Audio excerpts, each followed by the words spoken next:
Good afternoon and welcome to the Women's History Month Oral History event. My name is Tamara Martin and I'm the California State Archivist and Division Chief of the Archives. We are pleased to have you join us this afternoon as we highlight our recent launches in our state government oral history program.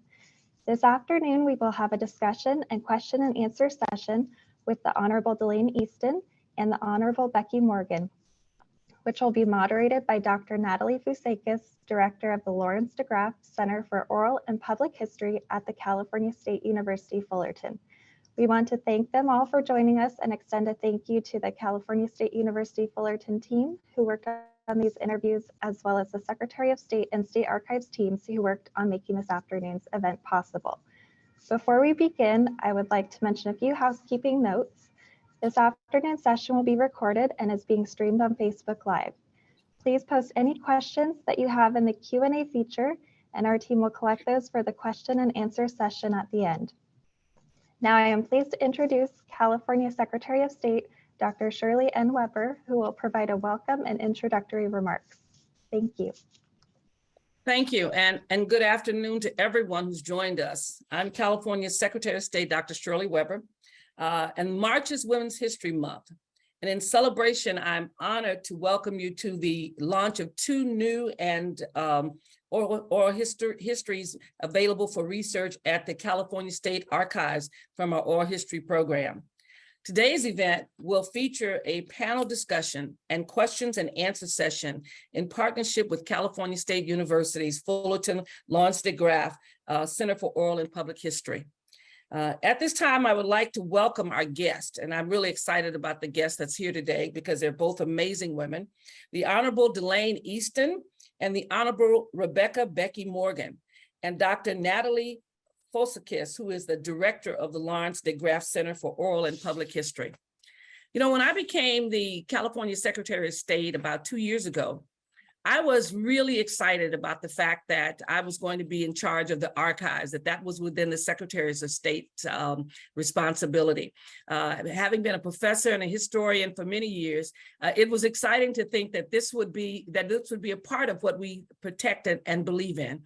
Our archives hold over 350 million records, and I'm so proud that we have one of the largest archives collections in the United States.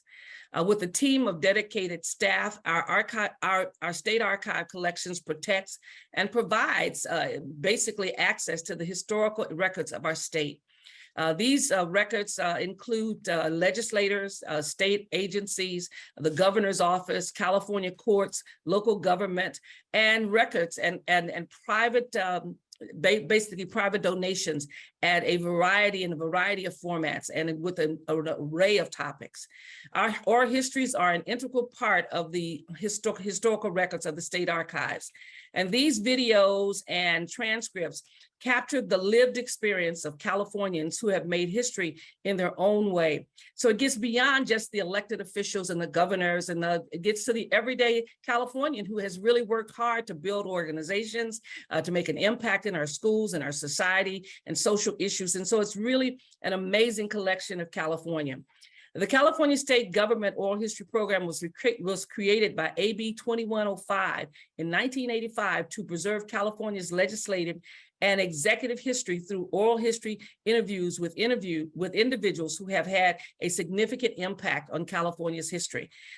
It is directed and overseen by the state archivist, and this program enhances the historical understanding of the legislature and the executive branch and all of the other issues and processes and policies that make up California. This systemic and disciplined effort to record history on tape, preserve, and make it available for future research compensates for gaps that may exist because of those who don't have the time to actually write down their records. But we can record them and provide them and preserve them for years to come. Over a period of more than 20 years, the program has produced more than 200 interviews through partnerships and oral history programs in California's colleges and universities, and has captured the stories of California policymakers, legislators, and other key players in California state history. Interviews are identified by a nonpartisan group and an advisory committee, and the interviews are conducted by the university-based historical oral history programs. Our team has digitized the previous interviews and recordings and transcripts that are available on the Secretary of State's website. Through our ongoing work with our university partners, such as Cal State Fullerton, who's with us today, new interviews and content will be added to our collection on an ongoing basis, and our website will be available to all to see. You will hear more about this later in the program from our state archivist. Before we begin, we'd like to basically extend our appreciation to Dr. Natalie Fousekis from the Lawrence D. Graaf Center for Oral and Public History, for the hard work that she and her team put together to capture these important, hardworking individuals and to capture these interviews. We would like to thank the members of our oral history program and advisory committee here at the Secretary of State, who also provides recommendations for interviews, subjects that are there, and who participate with our partners at the university to make these programs a success and make sure that they're available to everyone in California. I'm so excited that the oral histories of these two former legislators are now safeguarded in California's archives. It will be available to our children for generations to come, and we can learn from them the things that they will share with us today as to what makes California the great place that it is. We will invite these so many others to explore the legislators and the legacies of these two women and to see what really impact they've had, not only just in their lives, but an impact upon all of California's politics and California's life itself. So it gives me great pleasure to once again welcome them here with us. And I want to thank them for joining us and leaving us this tremendous legacy. And now we will proceed with our program. Thanks so very much for allowing yourself to be interviewed by here by Fullerton and being a part of California's archives for generations to come. Thank you so much. Thank you so much, Secretary Weber, for your wonderful remarks. We really appreciate it. And now I would like to introduce Dr. Natalie Fousekis, who will be moderating our discussion this afternoon. She is the director of the Lawrence de Graaf Center for Oral and Public History and professor of history at California State University, Fullerton. She has been engaged in oral history work for almost 30 years, conducting dozens of interviews, teaching oral history methodology to undergraduate students, graduate students, and community members. Dr. Fousekis has coordinated and directed a number of major oral history projects, including the El Toro Marine Corps Air Station Oral History Project, as well as the Women, Politics, and Activism Since Suffrage Project, also known as WPA, funded by a major research grant from the John Randolph Haynes and Dora Haynes Foundation. She is the past president of the Oral History Association. Her book, Demanding Childcare, Women's Activism and the Politics of Welfare from 1940 to 1971, published in 2011, uses oral histories among other archival sources, many from the California State Archives, to examine a grassroots movement waged by mothers and educators to preserve California's public child care program from World War II to the War on Poverty. And now I will pass it over to my esteemed colleague, Dr. Fousekis. Thank you so much, Tamara, and welcome everyone. It is really my pleasure to be with all of you today. As a historian of women in politics, I was really delighted when the State Archives relaunched the oral history program. I had actually used interviews that were conducted in the 1990s for my book that Tamara just mentioned. And as a historian of women in politics, I was also really delighted that I was able to record the stories of Delaine Eastin and Becky Morgan.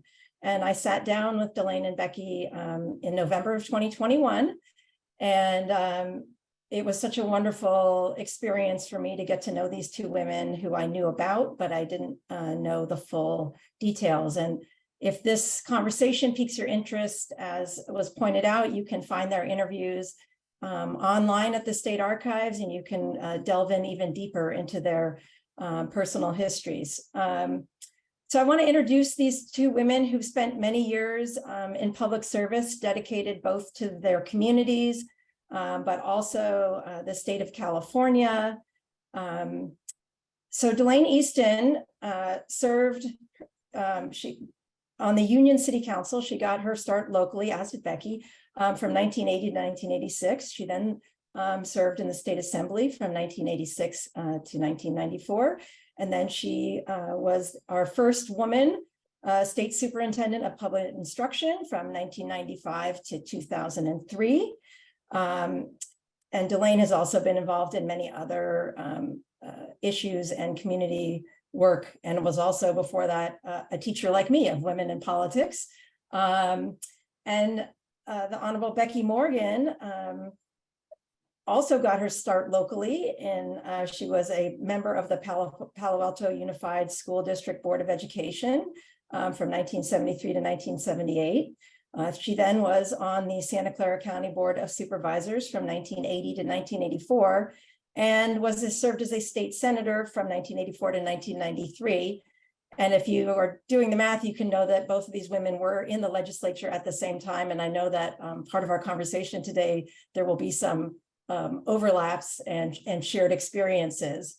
So we've come up, the three of us, with some questions that will help them talk a little bit to you about their lives in public service. And then we would like to encourage all of you to ask questions, and those go into the Q&A, and we will, when we're done with our set of questions, we will make sure to answer some of yours. So Delaine and Becky, let me start with, can each of you tell me what got you interested in public service and running for elected office? I don't know, Becky, you want to start first, and then we'll go to Delaine? Thank you, Natalie. I grew up in a little town back in Woodstock, Vermont, and my dad was on the school board. And I really saw the joy he got out of talking with the people in the community, thinking about education, and just being a public servant. I went from there to high school council, Cornell University's freshman class council, not life-shattering decisions being made, but just fun to work with a group of people and vote in a few changes. And so when I came west and arrived in Palo Alto, I went through the PTA and was recruited for 3 different positions. I've always looked on elected office as public service as opposed to being a politician. I've sort of been a problem solver, and was really honored to have been recruited for both the Palo Alto Board of Education and the Board of Supervisors and the State Senate, which we can talk more about if there's time. Great. Delaine? Well, I actually came from a fairly modest family. My father was in the Navy for 22 years. When he got out of the Navy, he and my mother bought the little house that cost more rather than the bigger house that was cheaper because the schools were better. And it was a life-changing decision they made for me. I mean, I went from a classroom in San Francisco, a second grade classroom with 44 kids, to a second grade classroom with 20. And so that's where, when you look at some of my achievements, that's where I got up with the idea of class size reduction in kindergarten through 3rd grade, because those kids in San Carlos were way further along because they were in classes that were much smaller. Anyway, through life, I did not see myself as running for public office, although my parents were amazingly generous and I was accepted at UC Davis. But at that time, women could not borrow money to go to college until they were 21. Men could borrow at 18. And so it meant my parents had to borrow at a much higher rate of interest on a 3-year loan. And the bank manager essentially told my mother I shouldn't do that, or at least not right away, go to community college for a couple of years. And to my parents' great credit, they sent me to UC Davis, even though it meant they had to borrow money at a much higher rate of interest. In 3 years' time, when I could borrow the money, and the law changed that year, but they were paying twice their house payment to send me to UC Davis. But it was a remarkable experience. I remember one of the books that I read, it said, the word democracy comes from 2 Greek words, demos and kratos, government by the people. The Greeks also invented the word idiot. It meant one who does not participate in politics. And the Greeks believed that the act of participation, whether it was political or in music or in athletics or in other drama and other kinds of group participation, was transforming. And I've never forgotten that. I really do believe that I didn't expect to run for office. I was working on trying to write the definitive textbook on California state and local government so I could get a full-time job at the community college where I was teaching at 2 campuses and driving 1,000 miles a week. And I went down and applied to be on a commission. And I hadn't even lived in town for a year yet, but I was just trying to be on the commission. I wasn't trying to run for office. And one of the city council members took me aside and said he was very impressed, and they were struck that I hadn't lived in town for a year or so. But somebody was going to retire, leave the planning commission soon, and they were moving out of town. And he suggested I come back and apply again. I applied to be on the planning commission because I wanted to learn about public policy locally, not because I thought I was going to run for office. But it was a transformative experience. I met wonderful people. I found out that if I read all the material, there was only one other person on the commission that read everything, the other woman, and that we could really make a difference, even though she happened to be a Republican and I happened to be a Democrat. The fact that we did our homework and that we were respectful and worked hard, I think we both wound up running for city council at the same time, and we both got elected. Well, those are wonderful starting stories. And so now I want to turn to your time in the legislature. Can you tell us a little bit about what things were like for women in the legislature during your years in office? Well, I would say that for me, it was a wonderful experience. I wouldn't have traded it. Frankly, it was a little lonely because at that time in the Senate in 1984 to 1993, I was a triple minority. I was a Republican among Democrats, a moderate Republican among conservatives, and a woman among men. There were 4 women out of 40 in the California State Senate in those years. Fortunately, there are more now, but that was a difficult situation, but a situation in which there was some bipartisanship. And so the legislation that I introduced usually got passed because of the bipartisan nature of the legislature at that time. The successes really were possible because of that. I remember I took on the governor of my own party my second year to save Caltrain that goes between San Jose and San Francisco.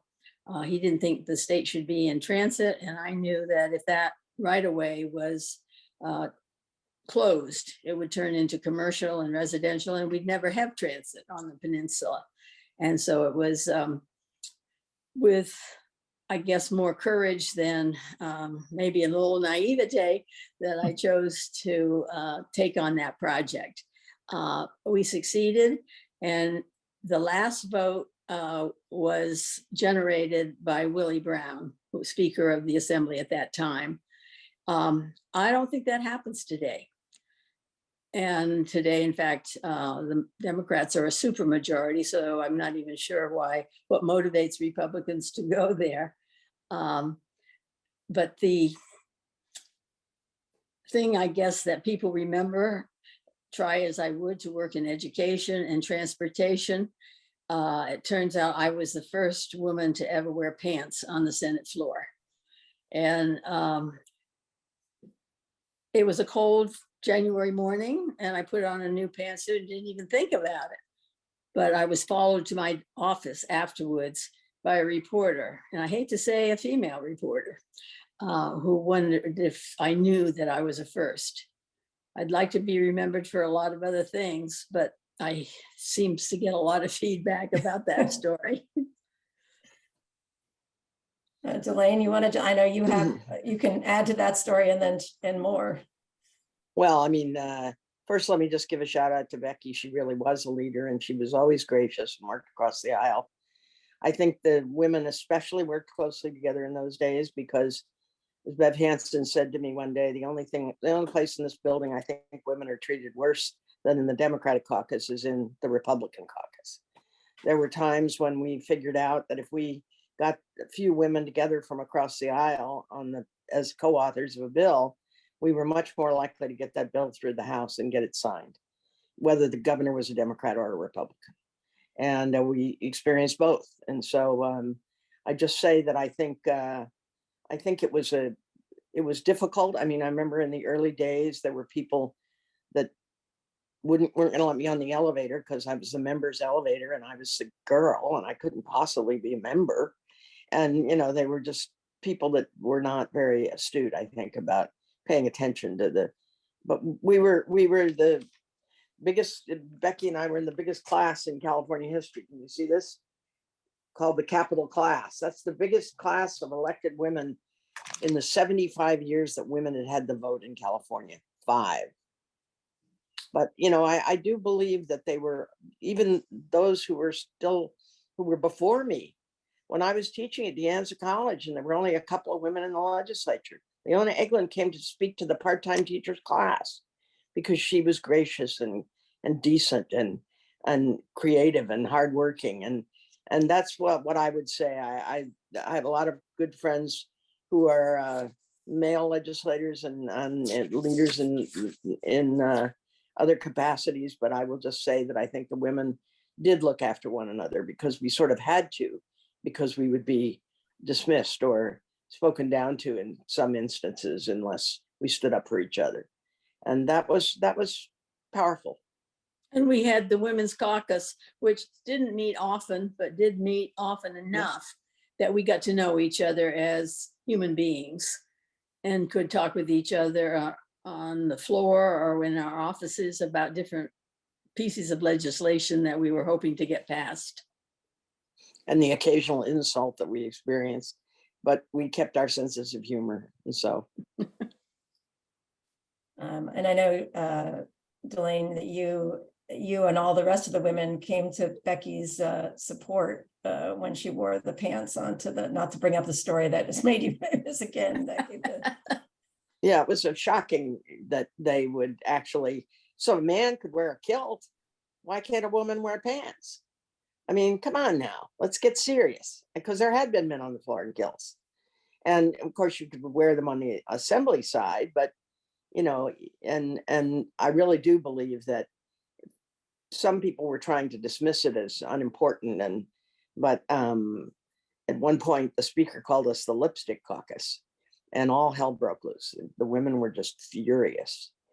And he apologized and he helped us change the rule. So Becky was the first, and within a week or so, all women could wear pants on the Senate side. That's wonderful. And Becky, I know you mentioned the Women's Caucus, but Delaine, is there anything else you'd like to add about the Women's Caucus during your years there? I think it was a terrific opportunity for us to gather together and, share silly things that happened and sometimes, abusive, ridiculous insults that we all experienced. But because we could do it together, we were strengthened, I think, in how we work together. And I remember one time Bev Hansen said to me, if we have a bill that's Eastin and Hansen or Hansen and Eastin, it's going to get signed, because a Democrat and Republican get together and do the work. You tend to get some real, maybe people that wouldn't have trusted me will trust Bev, and maybe people that trusted me would and worried about Bev would still go along. And so I just think the future of this state and our nation really has to be about people finding common ground. It can't be about some of the silly stuff we're seeing right now, where people just find ways to dislike one another. Our job is to form a more perfect union, and you only do that when you work together. And that, we know that in sports, for heaven's sakes. We also know it in theater and in music and in all the most important parts of creative work. And we have to be able to do this again in public policy. And I'm very proud of the work I was able to do with Becky and all the other Republican and Democratic women who so often would join together. And then when we had the press conference supporting Becky's right to wear a pantsuit on the floor, Kathy Wright showed up wearing a dress, and everybody else was wearing pants. She said, well, I don't wear dresses, but I still believe Becky ought to have the right to wear a dress. And so, it really is important that we find common ground, and that's the historical moments and of great honor in this country. When they were first founding the country, people didn't look at your party, they looked at what they could do together. And Adams and Jefferson were friends, and we need to find that common ground again, and I think women help to do that. Well, thank you. And just for everyone's knowledge, the Women's Caucus now has 50 members compared to where it was when you all were in the legislature. Most ever. Yeah. Can you both share with us a little bit about what it was like to serve in public office? And it doesn't matter what level, but what were some of the things that you all, your experience serving in public office? Well, having started out on the school board and then moving to the Board of Supervisors, each of those boards just had 5 people. And so there were far fewer people to convince of a piece of legislation you might want to introduce. And my years were 1973 to 78 on the school board, and 80 to 84 on the Board of Supervisors. And I have to say, people were pretty civil in those days. And I'm not seeing that today, and it troubles me a lot. But it was great experience in all of those experiences. In Sacramento, what I found and what I tell young people is, if you play a sport, you have an advantage. And I did ski, and we had an annual ski competition with a group of Nevada legislators. And I remember competing against Tom Hayden, who was in the assembly. And so when I had a bill that was going through his higher education committee, it was just so much easier to go talk to him about it. And he said, well, Becky, I don't really think I would vote for this bill normally, but if it's important to you, you'll get the votes. And the same thing happened with being able to play tennis and going to tennis tournaments with Senator Gary Hart.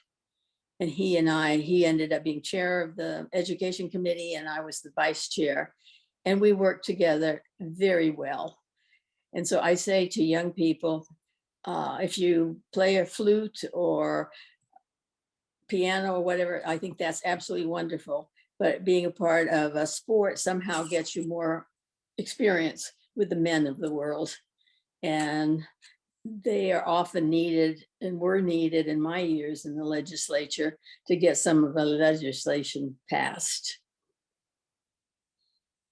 I think that's very, very absolutely true. And I really think, if anything, we were still groundbreaking. I remember when I was elected to Union City Council, the other woman who ran, Jean Westgard, and I were both elected together. Jean happened to be a Republican, and there was a woman already on. So I think we were the first council in Alameda County to have a majority of women.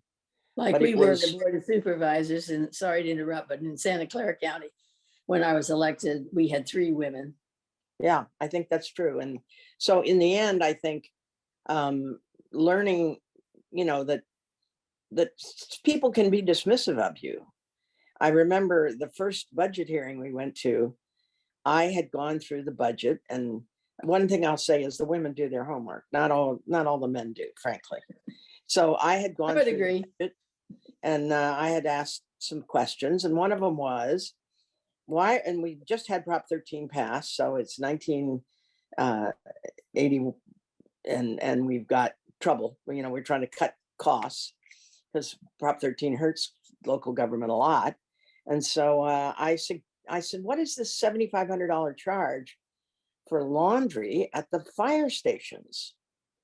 And the director of finance explained that it's because the firemen spend the night and they send all the sheets to the laundromat, to dry cleaners, and they have a laundromat and they do the sheets. And I said, well, why don't we buy 3 sets of washers and dryers and put them in the fire stations and save the city, thousands of dollars a year. And Jean Westgard said, Delaine, that's a brilliant idea. I love it. And Sue Boyle agreed. And our mayor at the time said, "Are you girls going to go over to the fire station and do the laundry for the men? You can't make this stuff up." And there were many times that I'm sure Becky has dozens of these stories, as do I, that there were these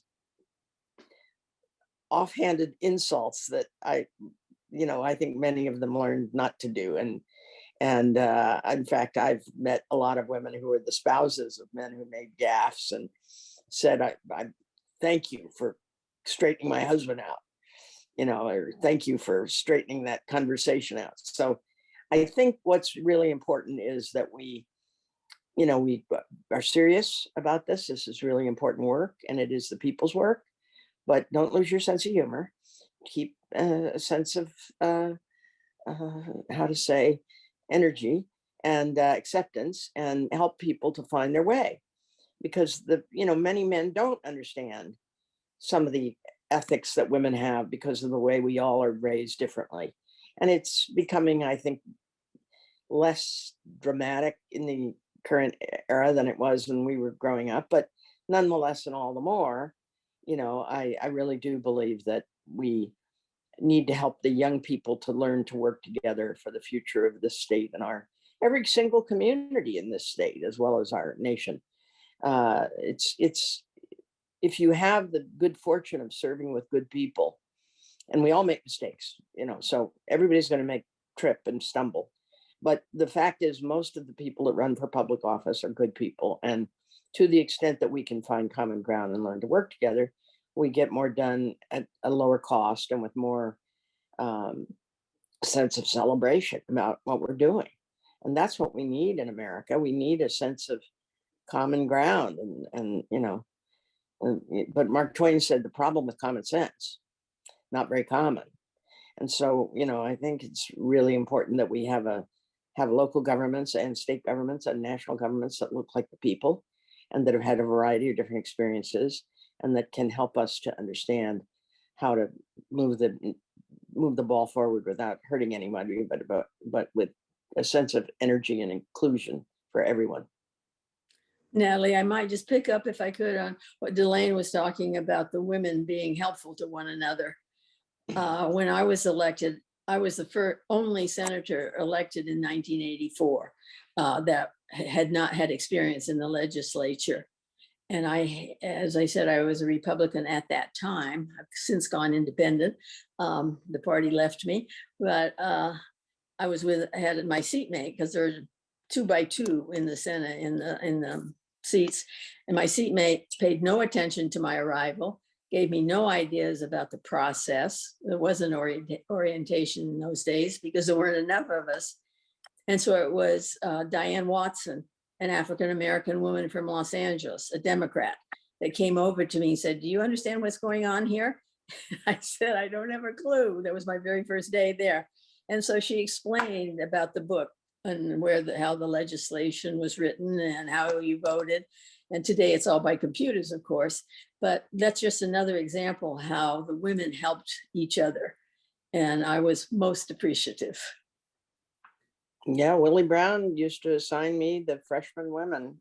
When I first went, there weren't many women, and as you know, but I used to get young women, and I met a lot of really fabulous people because of that. And they helped me too. I mean, it's a team. There's no I in team, and to the extent that you can help people to be effective, especially when they're little sensitive and maybe not sure of themselves, you're really building a friend as well as a compatriot.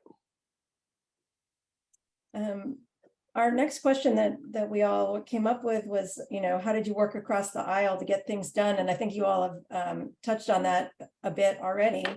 Is there anything you would like to add about, bipartisanship and getting things done with members of the different parties during your time in the legislature?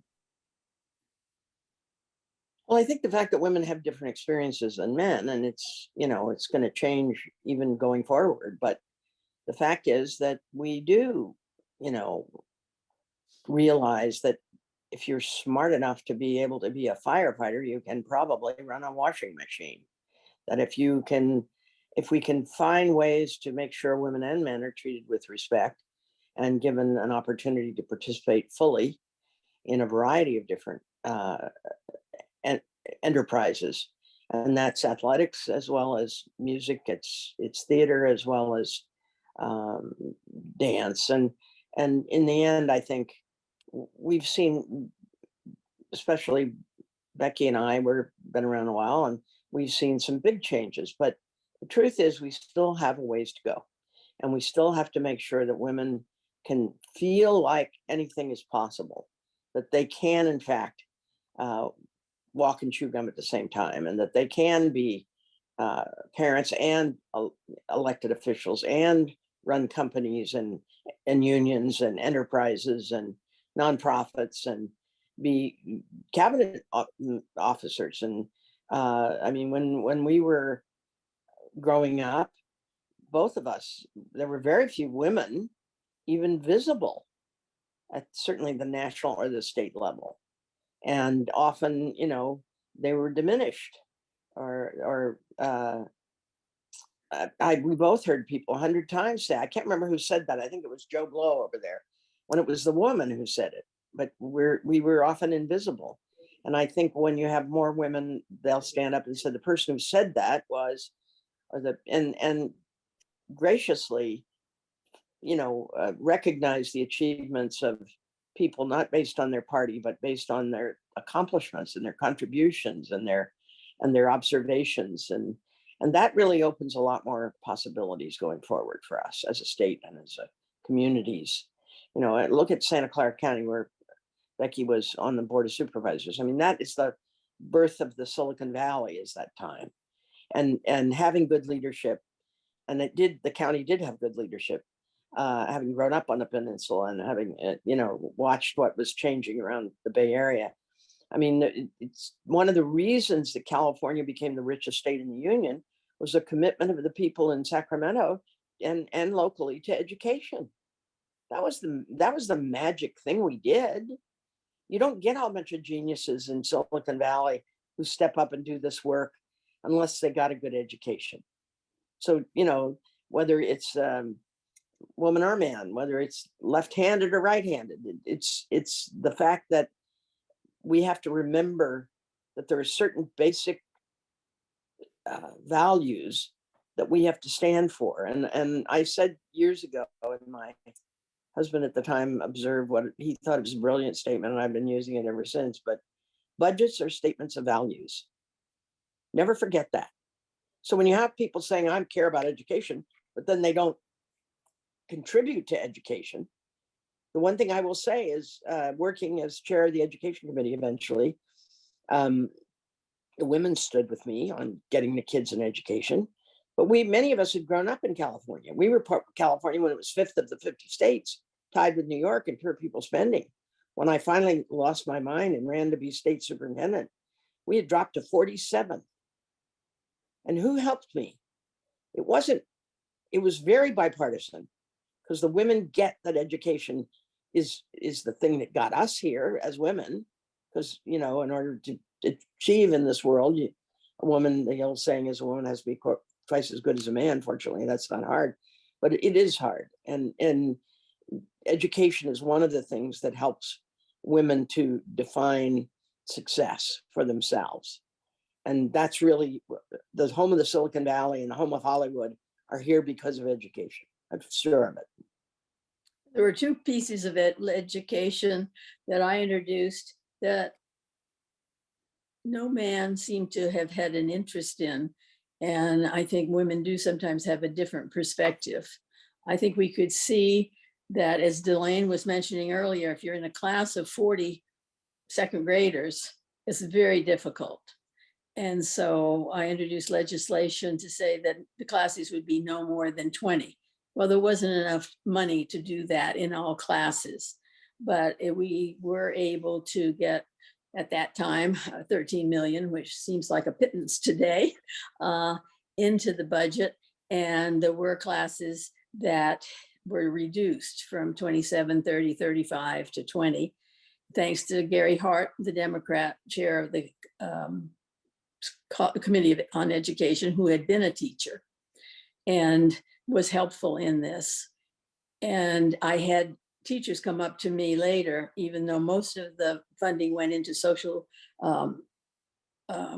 social classes, social science classes. Math teachers would say to me, when a student comes from a class of 20 into my math class, there's a whole different behavior and so calm compared to those that are coming in from a class of 35. And so it wasn't just the education, it was the opportunity to change the behavior of the students. Now, unfortunately, that hasn't continued. I had this dream when I ran for the state Senate that California would be in the top 10 in education. It hasn't happened. We're now down in the low 40s out of 50 states. And I maybe don't have as positive a feeling of education in California as Delaine does. I just think it's abominable how poorly we're teaching, particularly our children of color. And the other experience that I had was I started the first committee on early childhood. And I don't think there were no men at that time. And I think few people who really focused on the early years that women would tend to do. And I remember when I had testimony from a leader of a childcare center in Half Moon Bay, who came in, and one of his testimonies was that when the regulators come in from Sacramento, they seem to be more interested in the chips on the toilet than they are the curriculum that we're providing for these young students.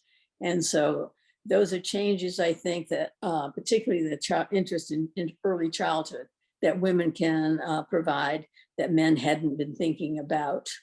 And those were good feelings for me to be able to do something in that area and continue to do as a philanthropist. Well, I actually sponsored the bill to do K-3 class size reduction and as superintendent of public instruction. And I went toe-to-toe with Pete Wilson, who said I was throwing money at a problem.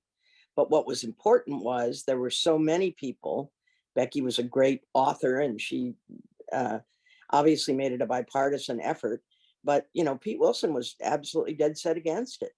And the original bill called for phasing it in 4 years. And Wilson opposed it. And then finally he said, all right, I'll do it, but we're going to do it in 6 weeks, because he was setting us up to fail. We didn't have the teachers and we didn't have the classrooms. If you reduce class size, kindergarten to third grade to 20 to 1 or less, you need a lot. You need 90,000 or something, or 30,000, I guess it was, portable classrooms. And they couldn't build them in time. But the nice thing was we called for a meeting of the portable construction companies, and they came in and they said they would put people on double or even triple shifts so they'd get them to us as fast as they could.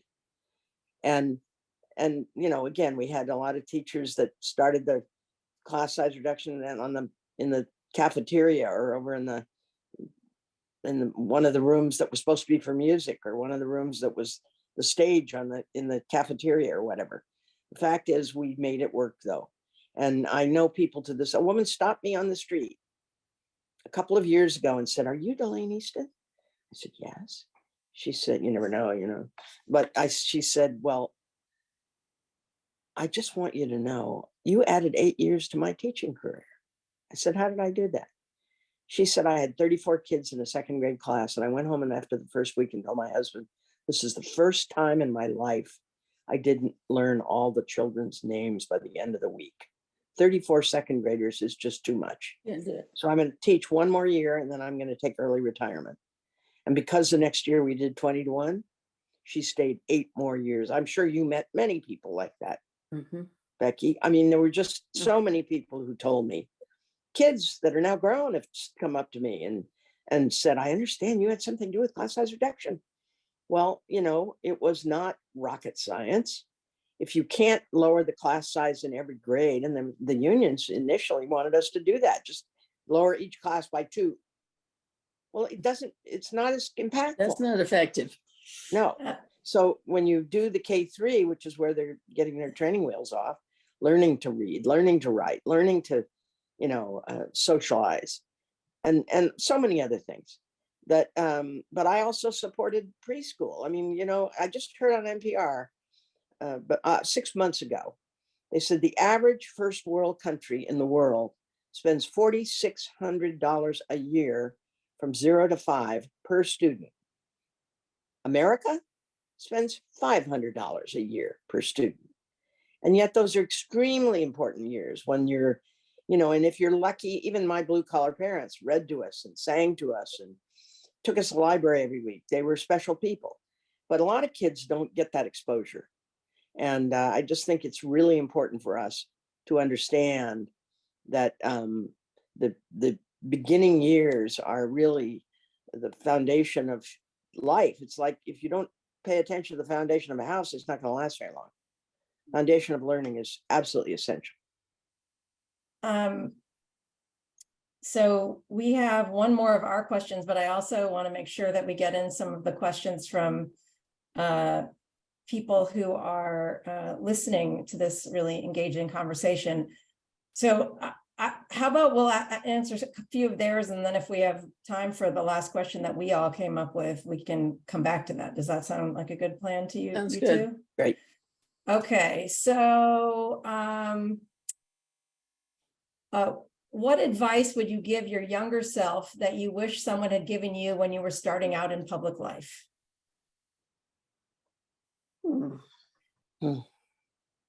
I would have probably been glad that they didn't tell me how hard it would be.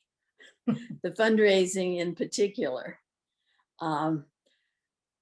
I was blessed to be working for a congressional candidate, so I learned about walking precincts and things like that. I would have liked to have had more experience in public speaking, in being on radio and television. Didn't have any training in those other than being in theater in high school. And so I think to get some public speaking experience would have been helpful. But also just let them know that you need to be a bit courageous. I couldn't agree more. I actually believe that I'm a big supporter of the arts in school, but one of the reasons is that it was my drama teacher that helped me find my voice. I was an ingrown toenail disguised as a child. And he was just, Jay Deck was his name. And when he had his 80th birthday party, I got to go to it and bring him one of those big resolutions from the legislature. But he was transforming in my life. And another nerdy girl and I did a scene from a play. And the next year we weren't in Mr. Deck's class and he was casting the play. And the last day of auditions, he stopped me in the hall and asked me why I hadn't tried out for the part. And I said, "Oh, Mr. Deck, I'd really like to, but I think I'd faint at the audition." He said, "Well, suit yourself, Miss Eastin, but this is a metaphor for your whole life. If you never try out, you will never get the part." I told that story to the woman who starred opposite me. Years later, she was working as a reporter at the Peninsula Times Tribune, and she was doing a profile of me because I'd gone to Carmont High School on the peninsula. And she threw her head back and laughed a little long and a little loud.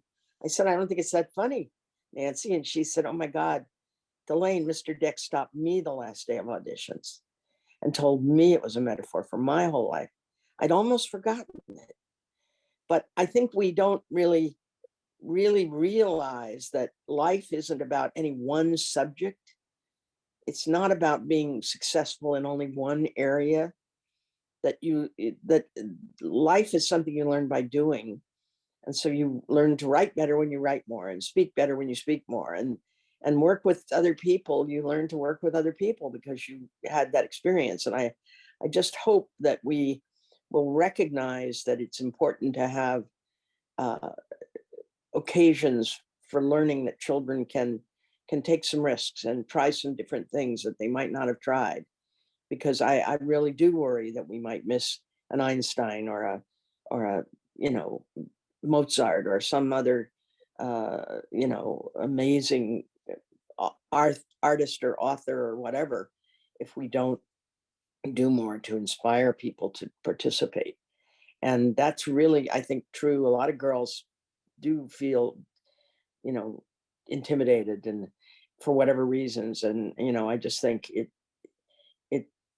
education is such a gift if you have enough time and enough supporters who really do reach out to you and find your soul and help you develop it. And I really think I was just so fortunate to have gone from that great big second grade down to a little second grade and get to be able to do some things I'd never thought about doing. I don't remember going to the library in San Francisco public schools. We had a librarian in San Carlos, and she came up to me, Miss Firth, the first year I was in Britton Acres, and she said, "Honey, you like to read, don't you?" And I said, "Yeah." She said, "Well, could I recommend some books for you?" Looking back, of course, she was a genius. She had me read every biography about a woman, and there weren't that many, but some good biographies about men too. And it's about getting a vision and having enough people around that they can see what that kid with a stutter, or that kid with, whose mother's dying of cancer, or whose father's an alcoholic, or whatever, one of the many things that are troubling them, that they can find someone to ground with, they can have a wonderful life. All right, so there's a bunch of questions. I know we're not going to get to them all. If you had a magic wand, what would you do to improve California government today? It's a small question. Yeah. Well, I'd really recommend that people actually read that document called the state constitution. Most people I know have read the national constitution, but that state constitution is long and boring. But if you really read it, it says, "For all revenues, there shall first be set apart the money for the education of children through institutions of higher education." I can't tell you how many people I have said that to in committee hearings and other places that have said, "Does it really say that?" These are people that take an oath to uphold and defend the document, but they haven't read it.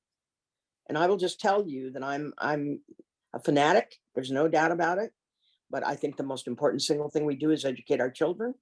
And if we do a better job of helping them to find their bliss, and some of them are, awkward and self-conscious and have very challenging foster care issues and other things. The current acting chancellor of the California Community College system went into foster care in the age of 2. She went on to be the only woman in her class who got her, woman or man in her class at UC Santa Barbara, got a master's and a Ph.D.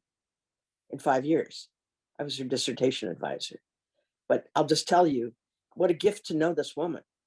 But she was saved by a bunch of, yes, some fine foster families, although she was in 7 different ones, because her parents would come back and take her home. And then she finally went to the foster people and said, "Don't send me home anymore because it's crazy."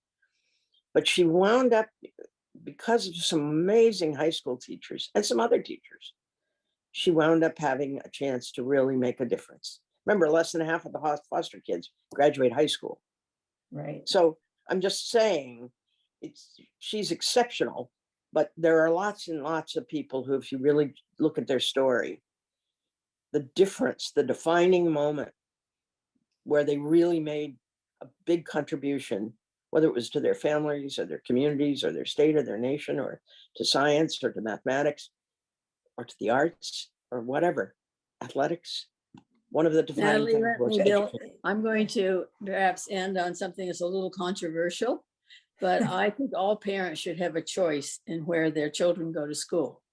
And the question was, what would I do?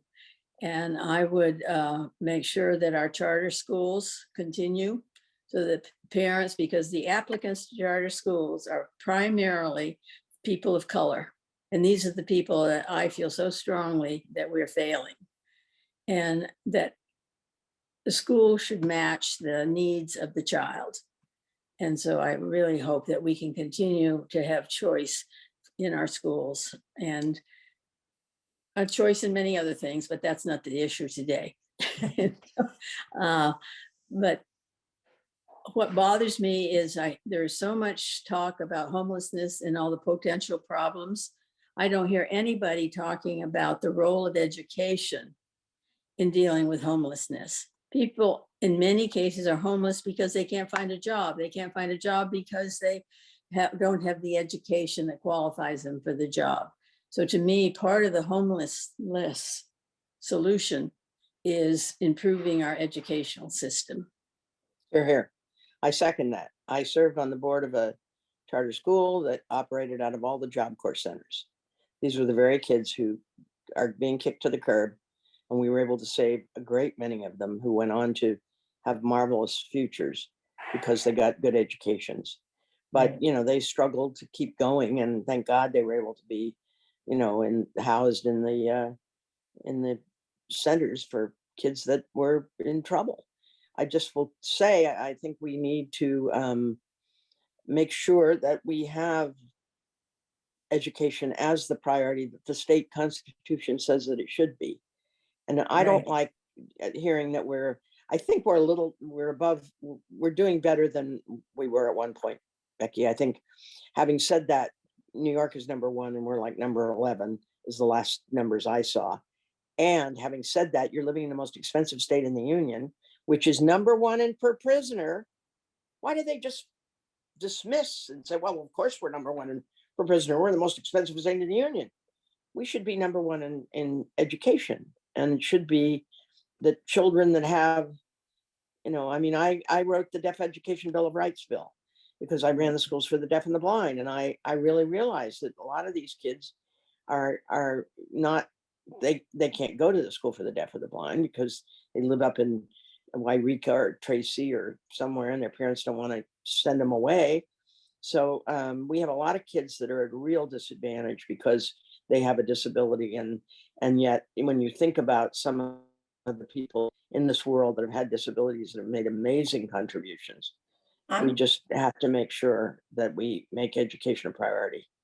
well, I think that I need to jump in because we're 3 minutes. I knew this would happen with the two of you. And thankfully, some of the questions in the Q&A were all about education because you all talked so much about it. And I'm, first of all, just personally grateful to have had an additional time to spend with the two of you. And I'm going to pass it back over, but I just want to say my own personal thank you to you, Delaine and Becky, for letting me sit down and record your oral histories, but also for joining me on this Women's History Month panel today.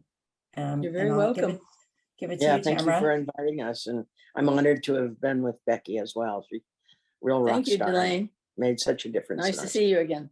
Nice to see you too. Thank you so much for joining us this afternoon. We wanted to express our appreciation to the Honorable Becky Morgan, the Honorable Delaine Eastin, and Dr. Natalie Fousekis for the discussion this afternoon. We also wanted to thank Secretary Weber and our team for participating and coordinating the event today, as well as to our program staff who make the State Government Oral History Program a success. We also want to extend appreciation to the State Government Oral History Advisory Committee for their contributions to the program. And as mentioned during today's event, the oral history interviews for our panelists today, as well as many others, are available on our website and at California State University Fullerton. We invite you to explore them and to learn more. We also want to note that members of the public may submit suggestions for consideration for future oral history interviews or to ask questions about the program, and you may submit those to oralhistory@sos.ca.gov. Also, we'd love to hear from you or to assist you with your research questions, so please contact ArchivesWeb at sos.ca.gov for assistance. If you would like to be added to our distribution list to be the first to hear about upcoming events, new releases, and new oral history interviews in the future, please email us at archivesevents@sos.ca.gov to be added. And finally, we would like to invite you to visit us here in person in Sacramento, California. Our research room is open to the public Monday through Friday from 9:30 a.m. to 4:00 p.m. You can also search our online catalog, experience one of our mini tours, exhibits, or other online resources through our website at sos.ca.gov/archives. Thank you again for joining us today, and we hope you have a wonderful evening. Thank you. Thank you.